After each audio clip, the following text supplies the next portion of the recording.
నమస్తే, welcome to our news network. హైదరాబాద్లోని NALSAR university, NALSAR law university విద్యార్థులు తమ కాన్వొకేషన్కు చీఫ్ గెస్ట్గా చీఫ్ జస్టిస్ ఆఫ్ ఇండియా సూర్యకాంత్ను పిలువద్దని 450 మంది విద్యార్థులు వాళ్ళ యాజమాన్యానికి లేఖ రాసిన నేపథ్యంలో ఈ 2 రోజులుగా కొన్ని సంఘటనలు జరిగాయి. విద్యార్థుల మీద లాఠీ చార్జీ, జంతర్ మంతర్ దగ్గర విద్యార్థుల మీద లాఠీ చార్జీ చేసినప్పటికీ లాఠీ చార్జ్ చేసిన సంఘటన మీద సుప్రీంకోర్టుకు వెళ్తే సిజేఐ దాన్ని వినడానికి నాకు టైం లేదని, ఆ వీడియోలు చూడడానికి నాకు టైం లేదని చెప్పడాన్ని నిరసిస్తూ ఆయన చేతుల మీదుగా మేము మా సర్టిఫికెట్లను తీసుకోబోమని 2026 ఫైనల్ ఇయర్ విద్యార్థులు లేఖ రాశారు యాజమాన్యాన్ని. దాని తర్వాత ఇంకా ఆ లేఖకు సంబంధించి యాజమాన్యం ఎలాంటి నిర్ణయం తీసుకోలేదు, నడుస్తున్నది. ఈ లోపు bar council of India chairman Manan Kumar Mishra 13వ తేదీ నిన్న రాత్రి 7:30కు ఒక లేఖ రాశాడు. ఆర్డర్స్ ఇష్యూ చేశాడు. ఆయన దృష్టిలో ఆర్డర్స్ ఎవరికి?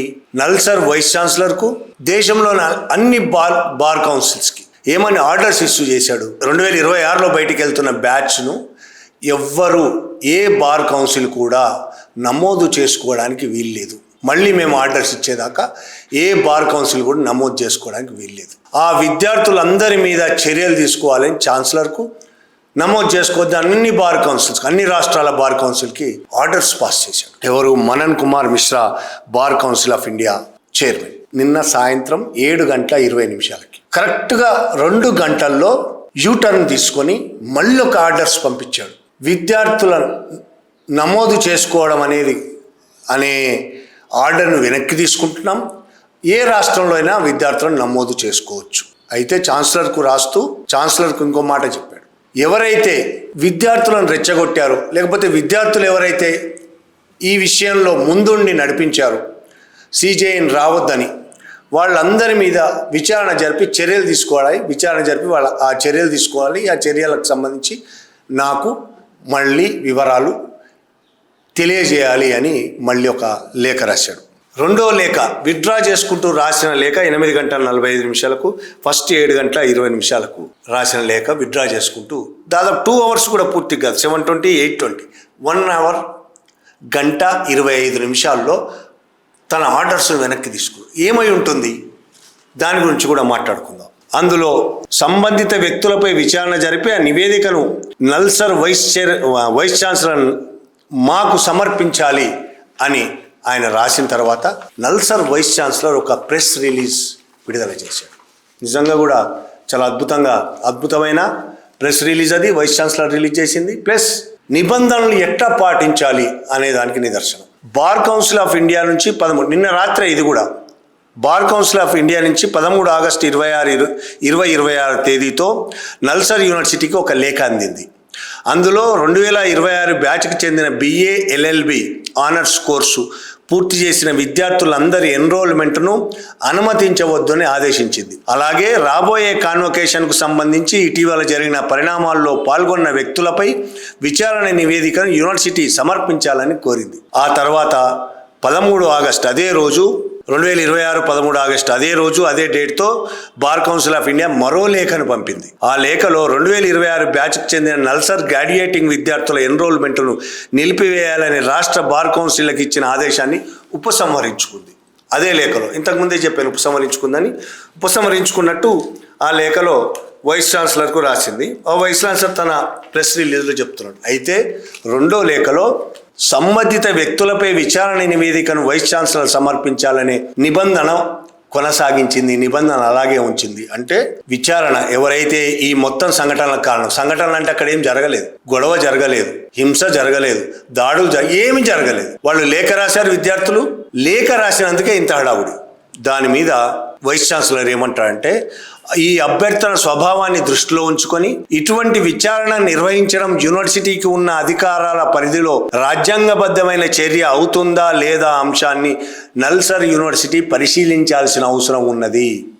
చాలా స్పష్టంగా చెప్పాడు. BCI చైర్మన్ రాసిన లేఖలో విచారణ జరపాలనే డిమాండ్ ఏదైతే ఆర్డర్స్ ఉన్నాయో ఆ ఆర్డర్స్ ఒక విచారణ జరపడం అనేది యూనివర్సిటీకి ఉన్న అధికార పరిధిలో రాజ్యాంగబద్ధమైన చర్య అవుతుందా లేదా అనేది పరిశీలించాల్సిన అవసరం ఉన్నది అని చెప్పాడు ఛాన్సలర్ తన లేఖలో. అటువంటి విచారణ నిర్వహించడం రాజ్యాంగబద్ధమైనదా, అలాగే యూనివర్సిటీ పాలనా నిబంధనల ప్రకారం అనుమతించదగినదా అనే అంశాన్ని పరిశీలించేందుకు ఈ విషయాన్ని యూనివర్సిటీ ఎగ్జిక్యూటివ్ కౌన్సిల్ ముందు ఉంచాలని నిర్ణయించారు. యూనివర్సిటీని ఏర్పాటు చేసిన చట్టం ప్రకారం ఎగ్జిక్యూటివ్ కౌన్సిల్ యూనివర్సిటీలో అత్యున్నత నిర్ణయాధికార సంస్థ. అంటే ఛాన్సలర్ ఒక్కళ్లే కాదు, ఎగ్జిక్యూటివ్ కౌన్సిల్ అత్యున్నత నిర్ణయాధికార సంస్థ కాబట్టి అది నిర్ణయించాల్సి ఉన్నది. ఎగ్జిక్యూటివ్ కౌన్సిల్తో సంప్రదింపుల ప్రక్రియ పూర్తయిన తర్వాత ఆ నిర్ణయాన్ని లేదా వివరాలను బార్ కౌన్సిల్ ఆఫ్ ఇండియాకు తెలియజేస్తారు అని NALSAR university vice chancellor professor Srikrishna Deva Rao లేఖ రాశారు, ప్రెస్ రిలీజ్ కూడా చేశారు. ఇందులో ఆయన చాలా స్పష్టంగా యూనివర్సిటీని ఏర్పాటు చేసిన చట్టం ప్రకారం ఎగ్జిక్యూటివ్ కౌన్సిల్ యూనివర్సిటీలో అత్యున్నత నిర్ణయాధికార సంస్థ ఎగ్జిక్యూటివ్ కౌన్సిల్ అని చెప్తూనే విచారణ నిర్వహించడం రాజ్యాంగబద్ధమైనదా అలాగే యూనివర్సిటీ పాలనా నిబంధనల ప్రకారం అనుమతించదగిందా అనేది పరిశీలిస్తామని కూడా చాలా స్పష్టంగా చెప్పారు. కానీ bar council of India chairman Manan Kumar మిశ్రాకు ఆ కనీస జ్ఞానం లేకుండా పోయింది ఏంటి? బార్ కౌన్సిల్ ఆఫ్ ఇండియా నిర్ణయం తీసుకోవడం అంటే bar council of India council నిర్ణయం తీసుకోవడము, ఎగ్జిక్యూటివ్ కౌన్సిల్ నిర్ణయం తీసుకోవడము. బార్ కౌన్సిల్ ఆఫ్ ఇండియా అంటే మనన్ కుమార్ కాదు. మనన్ కుమార్ తన ఇష్టం వచ్చిన ఆర్డర్స్ ఇవ్వలేడు, తన ఇష్టం వచ్చిగా ఎవరిని పడితే వాళ్ళకి ఆదేశాలు జారీ చేయలేడు, ఎవరి మీద చర్యలు తీసుకోలేడు. ఆ అధికారం చైర్మన్గా లేదు. ఆ చైర్మన్ను ఎన్నుకున్నదే ఎగ్జిక్యూటివ్ కమిటీ. ఎగ్జిక్యూటివ్ కమిటీకి కూడా తెలియకుండా ఆయన లేఖ రాయడం అనేది దాన్ని ఏమనుకోవాలి?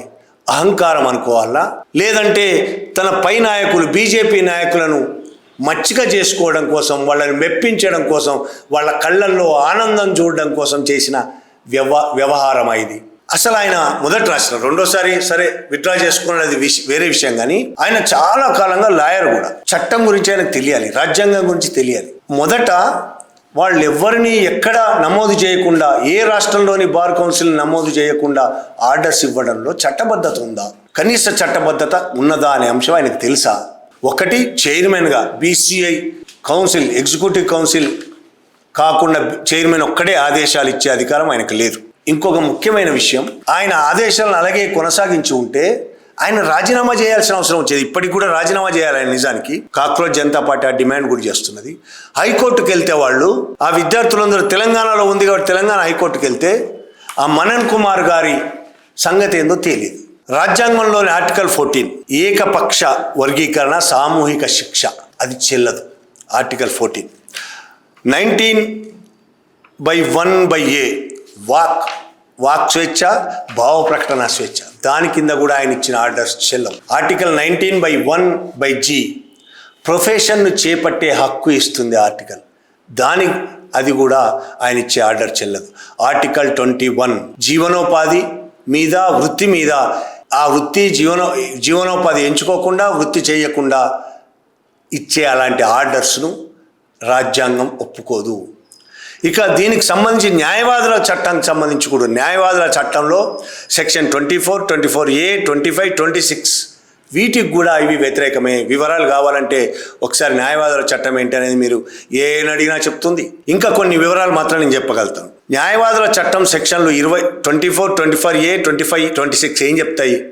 సెక్షన్ 24 ఎవరు అడ్వకేట్గా ఎన్రోల్ కావచ్చో చెప్తుంది. 24A ఎవరు డిస్క్వాలిఫికేషన్, అడ్వకేట్ అయిన వాళ్ళని డిస్క్వాలిఫై చేయడం, ఎన్రోల్ కాకుండా ఎవరిని అడ్డుకోవాలి, ఈ రెండు చెప్తుంది. 25 అయితే ఎక్కడ ఎన్రోల్మెంట్ అప్లికేషన్ ఇవ్వాలి చెప్తుంది. 26 అయితే స్టేట్ బార్ కౌన్సిల్ అప్లికేషన్ ఎలా పరిశీలించాలో చెప్తుంది.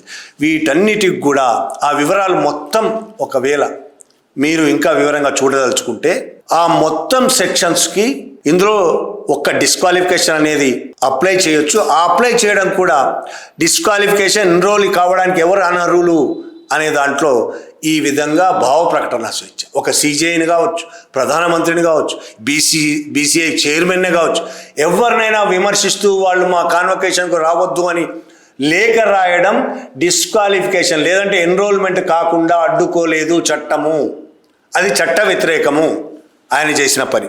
వీళ్ళు ఎందుకు ఇలా తయారవుతున్నారు? బీజేపీ వాళ్ళందరూ ఎందుకు ఇలా తయారవుతున్నారు? బీజేపీ ప్రతి ఒక్కళ్ళు అంతే. కాక్రోచ్ జనతా పార్టీ ఉద్యమం సాగుతున్న ముందు నుంచి అట్లనే ఉన్నారు. ముందు నుంచి ఎవరు ప్రశ్న సంధించలేదు కాబట్టి ప్రశ్నలు ఎదుర్కోవడం ఎలా కూడా వాళ్ళకి తెలియదు. ప్రశ్నలను ఎవరు ప్రశ్న సంధిస్తే, ఎవరు గొంతెత్తే వాళ్ళ అసమ్మతి వ్యక్తం చేస్తే వాళ్ళని అణిచివేయడం అనేది ఒక్కటే తెలుసు. అలాగే కాక్రోచ్ జనతా పార్టీ జంతర్ మంతర్ ఉద్యమాన్ని కూడా అలా అణిచివేసే ప్రయత్నమే చేసింది. చివరికి వీలు కాకపోవడంతో ఇప్పుడు అసహనంతో రెచ్చిపోతున్నారు. ఈ బీసీఐ చైర్మన్ మనన్ కుమార్ మిశ్రాకు బీజేపీకి ఏం సంబంధం అని మీరు అనుకోవచ్చు. నేను బీజేపీ గురించి మాట్లాడుతున్నాను. ఈ మనన్ కుమార్ మిశ్రా బీజేపీ పార్లమెంటు సభ్యుడు, రాజ్యసభ సభ్యుడు. బీజేపీ తరఫున 2024లో బీహార్ నుంచి ఎన్నికైన వాడు బీజేపీ నాయకుడు. ఆయన BCI chairman, bar council of ఇండియాకు చైర్మన్. సహజంగా బీజేపీ ఎట్లుంటారో తెలుసు. విద్యార్థులు ప్రశ్నలు లేవనెత్తారు, విద్యార్థులు ధిక్కరించారు, విద్యార్థులు ఇది మాకు నచ్చదు అని చెప్పారు, ఆయన మాకొద్దు అని చెప్పారు. అంతే. బీజేపీ నాయకుడు కాబట్టి ఆయనకి మోడీ కళ్ళల్లో ఆనందం చూడాలి, సూర్యకాంత్ కళ్ళల్లో కూడా ఆనందం చూడాలి. ఇవన్నీ ఊహించుకొని ఆయన ఎలాంటి చట్టబద్ధత లేకుండా రాజ్యాంగ విరుద్ధంగా, చట్ట విరుద్ధంగా ఆర్డర్స్ పాస్ చేశాడు. ఆర్డర్స్ పాస్ చేసిన గంటన్నర తర్వాత ఆయనకు అర్థమవడం కాదు, బీసీఐ కౌన్సిల్ మెంబర్సే ఆయన ఆర్డర్స్ వ్యతిరేకంగా మాట్లాడారు. అలా ఆర్డర్స్ ఇష్యూ చేయడం తప్పని చెప్పారు. ఇప్పుడు ఆయన చెప్తున్నాడు బీసీఐ తర్వాత ఎగ్జిక్యూటివ్ కౌన్సిల్ మీటింగ్ అయింది, అందులో ఈ నిర్ణయం తీసుకున్నాం, విత్డ్రా చేసుకున్నామని. 1:20 ఎగ్జిక్యూటివ్ కౌన్సిల్ మీటింగ్ అయిందా? మనకు తెలియదు. అయిందని ఆయన చెప్తున్నాడు, మనం నమ్మాలి. ఎగ్జిక్యూటివ్ కౌన్సిల్ మీటింగ్ కాకుండానే ముందు ఎందుకు ఆర్డర్స్ ఇచ్చారు అది కదా తేలాల్సింది. అర్జెంట్ ఏమొచ్చింది? రేపే తేలిపోవాల్సిన అంశం కాదు కదా, ఒక గంటలో తేలిపోవాల్సిన అంశం కాదు కదా. అంత అర్జెంట్ ఏమొచ్చి రాత్రికి 7:20 ఆర్డర్స్ ఇష్యూ చేయాల్సినంత అర్జెంట్ ఏమొచ్చింది మనన్ కుమార్ మిశ్రా ఏమొచ్చింది? ఇక ఈయన ఈ విధమైన ఒక రకంగా దుర్మార్గం. విద్యార్థులను ఎట్లయినా అని చేయాలి, భయపడతారు విద్యార్థులు. ఎక్కడ ఏ రాష్ట్రంలో కూడా నమోదు చేసుకోబోం ఏ బార్ కౌన్సిల్ అని నిజంగానే నిర్ణయం జరిగితే, బార్ కౌన్సిల్ కూడా ఆ నిర్ణయం చేస్తే విద్యార్థులు భయపడతారు. ఆ 15 ఏళ్ళ అమ్మాయిని ఏ విధంగా అయితే మోడీ అనుచరులు, మోడీ భక్తులు వెంటాడి క్షమాపణ చెప్పించారు, అట్లా ఈ విద్యార్థులు కూడా క్షమాపణ చెప్పిస్తారు. ఏదో కొద్దిమంది నిలబడవచ్చు, కోర్టులో ఫైట్ చేయొచ్చు, కొంతకాలం సాగొచ్చు అది. కానీ భయపడతారు కదా. అలా భయపెట్టడానికి, ఈ దేశ ప్రజలను భయపెట్టడానికి, జంజీలను భయపెట్టడానికి, ప్రతి ఒక్కరిని భయపెట్టడానికే బీజేపీ చూస్తుంది తప్ప ఎవ్వరికి నచ్చ చెప్పి పరిపాలన సాగించడం అనే పద్ధతి వీళ్ళలో లేదు. వీళ్ళు చేసే దుర్మార్గాలను ప్రశ్నిస్తే అణిచివేత, అసమ్మతిని అణిచివేయడం, ప్రతిదాన్ని అణిచివేతే మార్గంగా ఎంచుకుంటున్నారు. అది మోడీ నుంచి కింది స్థాయి దాకా. ఇప్పుడు ఆ మనన్ కుమార్ మిశ్రా కూడా అదే పని చేశాడు. సరే, ఇంత చేశాడు కదా, ఎవరు వాళ్ళు? నల్సార్ యూనివర్సిటీ విద్యార్థులు ఎవరిని రావద్దన్నారు? Chief justice of India Surya Kant. మరి మనన్ కుమార్ మిశ్రా గారు, బీజేపీ నాయకుడు Manan Kumar Mishra, bar council of India chairman Manan Kumar Mishra Surya Kant కళ్ళల్లో ఆనందం కోసం, సూర్యకాంత్ కళ్ళల్లో మెరుపు కోసం ఈ ఆర్డర్స్ ఇష్యూ చేశాడో, ఈ చర్య తీసుకున్నాడో, పోనీ ఆ సూర్యకాంత్ గారైనా ఆయన మెచ్చుకున్నాడా? ఒక రకంగా చెప్పాలంటే తిట్టకుండా తిట్టాడు. ఇవాళ పొద్దున్నే senior lawyer, supreme court lawyer Parameshwar అనే అతను ఇదే ఇష్యూ మీద మనన్ కుమార్ మిశ్రా ఇచ్చిన ఆర్డర్స్ వీటి మీద సుప్రీంకోర్టుకి వెళ్ళారు. ఆ సుప్రీంకోర్టులో ఎవరు? ఆ bench justice CJI justice Suryakumar, ఇంకిద్దరు జస్టిస్లు ఉన్నారు. వాళ్ళ ముందు ఇది పెట్టాడు. సూర్యకాంత్ ఏమన్నారంటే, జస్టిస్ సూర్యకాంత్, ఈ పిటిషన్ తక్షణం ఆయన ఇచ్చిన ఆర్డర్స్ రద్దు చేయండి. నోటీసులు ఇచ్చాడు. మనన్ కుమార్కి, బీసీఐకి నోటీసులు ఇచ్చాడు. తక్షణం ఆర్డర్స్ రద్దు చేయండి అని తీర్పిస్తూ, ఇది సహజంగా పూర్తి అనవసరమైన చర్య, ఇది విద్యార్థులకు నాకు మధ్య జరిగిన సంభాషణ, దీనిపై అభ్యంతరం వ్యక్తం చేయడానికి ఎవరు ఆ మనన్ కుమార్ మిశ్రాని అడుగుతున్నాడు. ఎవరు? జస్టిస్ సూర్యకాంత్. మా ఇద్దరి మధ్య సంభాషణ, ఇది అభ్యంతరం వ్యక్తం చేయడానికి వాళ్ళెవరు? ఇది ఏమాత్రం సమంజసం కాదు.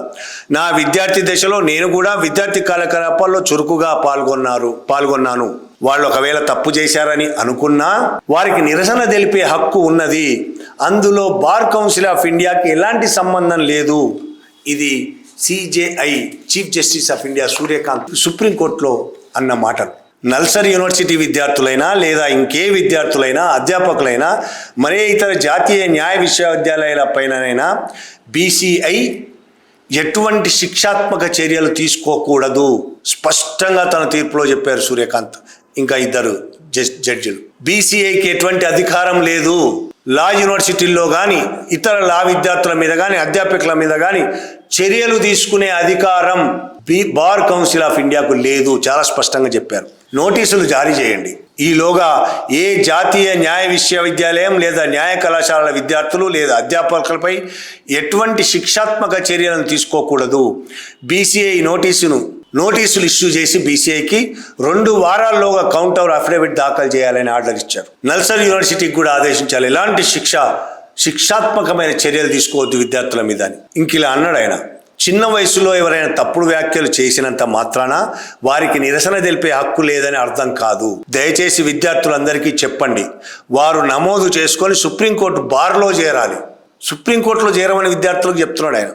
న్యాయ సహాయం అందించే కేసుల కోసం మేము వారిని ఎంపిక చేస్తాము. వారి వృత్తిపరమైన కెరీర్కు ఆటంకం కలిగించిన వారందరికీ ఇదే సరైన సమాధానం అవుతుంది అని ఎవరి గురించి చెప్పాడు ఆయన? మనన్ కుమార్ మిశ్రాకు ఆయన లెఫ్ట్ అండ్ రైట్ ఇచ్చినట్లు లెక్క. వీళ్ళందరికీ ఇదే సమాధానం. ఆ విద్యార్థులు ఏమన్నైతే అనుమతినివ్వద్దని, నమోదు చేసుకోవద్దని ఆర్డర్ ఇచ్చాడో, సూర్యకాంత్ ఏం చెప్తున్నాడు? సుప్రీంకోర్టు చీఫ్ జస్టిస్ వాళ్ళందరూ మా సుప్రీంకోర్టులో నమోదు చేసుకోండి, వాళ్ళందరికీ నేను న్యాయ సహాయం అందించే కేసుల కోసం ఎంపిక చేస్తాం వాళ్ళందరినీ అని చెప్తూ వారి వృత్తిపరమైన కెరీర్కు ఆటంకం కలిగించిన వారందరికీ ఇదే సరైన సమాధానం అని చెప్పాడు. ఇక్కడ మొహం పెట్టుకోవాలి ఇప్పుడు చైర్మన్ మనన్ కుమార్. ఇప్పుడు మేమే అంటున్నాడు మనన్ కుమార్. ఇప్పుడు ఏమంటాడు? ఈ విషయంలో ఆయన వెంటనే రాజీనామా చేయాలని cockroach Janata party convener Deepke మాట్లాడు. ఇంకో ముఖ్యమైన విషయం ఉంది. ఈ వ్యవహారం నడుస్తుండగానే సుప్రీంకోర్టు తీర్పు రాకముందే cockroach Janata party co convener Sourav Das ఒక పోస్ట్ పెట్టాడు.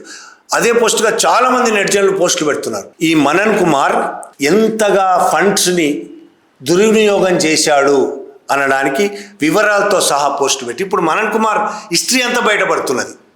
ఆయన కొరివితో తలగొక్కున్నాడు, ఎవరితో? విద్యార్థులతో, జంజీలతో తలగొక్కున్నాడు. ఇప్పుడు ఆయన మొత్తం బయటపడుతున్నది. 2024లో, 2025లో, 2024లో 18 కోట్ల రూపాయలు, 2025లో 14 కోట్ల రూపాయలు ఆయన ఎట్లా ఖర్చు చేశాడు అనేది. ఎగ్జిక్యూటివ్ మీటింగ్ల కోసం కోట్ల రూపాయలు ఖర్చు చేశాడు. ఎగ్జిక్యూటివ్ కమిటీ ఎంతమంది ఉన్నారో, 10 మందో 15 మందో, ఆ కమిటీ మీటింగ్ కోసం 2-3 గంటలు జరిగే మీటింగ్ కోసం కోట్ల రూపాయలు. వీళ్ళు విదేశాల టూర్ల కోసం కోట్ల రూపాయలు ఎట్లా దుర్వినియోగం చేశారనేది ఇప్పుడు బయటపడుతుంది. ఇంకా ఈ మనన్ కుమార్ సంబంధించి ఎన్నెన్ని బయటపడతాయో చూడాల్సి ఉంది. నిజం చెప్పాలంటే కొరివితో తలగొక్కున్నాడు. ఎవరి కళ్ళల్లో ఆనందం చూద్దాం అనుకున్నాడో వాళ్ళే ఈయనను చెప్పుతో కొట్టినట్టు జవాబు ఇచ్చారు. వాళ్ళే ఆ సూర్యకాంతే ఈయనను దాదాపు చెప్పుతో కొట్టాడు. ఇక మోడీ కళ్ళల్లో ఆనందం ఉంటుందో ఉండదో, ఎందుకంటే వాళ్ళ నాయకుడే కాబట్టి. మోదీ, అమిత్ షా ఈయన మెచ్చుకోవచ్చు. వాళ్ళు దాదాపు అందరూ అట్లాంటి వాళ్ళే కాబట్టి, రాజ్యాంగ వ్యతిరేకులు, చట్ట వ్యతిరేకులు కాబట్టి. सीजेपी डिमांड చేసింది రాజీనామా చేయమని ఆయన్ని అడిగితే మీడియా जो अभिजीत देवके जी चाहते हैं युवाओं के इंटरेस्ट को प्रोटेक्ट करना, वही हमारा भी उद्देश्य है, इसलिए कहीं कोई इंटरेस्ट का क्लैश नहीं. గతంలో లాగా అహంకారంతో లేడు. సీజేపీ వాళ్ళతో నేను చర్చలు జరుపుతాను, వాళ్ళతో మాట్లాడతాను. వాళ్ళు ఎట్లయితే విద్యార్థుల ప్రయోజనాల కోసం పనిచేస్తున్నారో నేను కూడా విద్యార్థుల ప్రయోజనాల కోసమే పనిచేస్తున్నాను. గొప్ప ప్రయోజనాలు చూశాం కదా. మొత్తం 2026 బ్యాచ్ను మొత్తాన్ని నమోదు చేసుకోవద్దు ఏ బార్ కౌన్సిల్ అని ఆర్డర్స్ ఇచ్చాడంటేనే ఎంతో గొప్ప ప్రయోజనాల కోసం పనిచేస్తున్నారో అర్థమవుతుంది. బీజేపీ నాయకులు అందరూ ఇట్లనే తగలబడతారనడానికి ఈయన మరొక ఉదాహరణ. ఈయన ఒక్క ఉదాహరణ కాదు, ఈయన మరొక ఉదాహరణ. కొన్ని వందల వేల ఉదాహరణలో ప్రజా వ్యతిరేకులు, విద్యార్థి వ్యతిరేకులు, మహిళా వ్యతిరేకులు, ఆదివాసీ వ్యతిరేకులు, ముస్లిం వ్యతిరేకులు, అన్ని వర్గాల వ్యతిరేకులు, ఈ దేశ వ్యతిరేకులు, ఈ దేశ ద్రోహులైన బీజేపీ నాయకులు ఎట్లుంటారు, ఎట్లా ప్రవర్తిస్తారు అనడానికి మరొక ఉదాహరణ bar council of India chairman Manan Kumar Mishra. ఆయనకు సరైన గుణపాఠం జరిగింది. ఇంకెవ్వరు ఈ విధంగా విద్యార్థులతో కొరివితో తలగొక్కోవద్దు అన్నట్టు, విద్యార్థులతో పెట్టుకోవద్దు అనేది అర్థం చేసుకుంటారు. Thank you very much.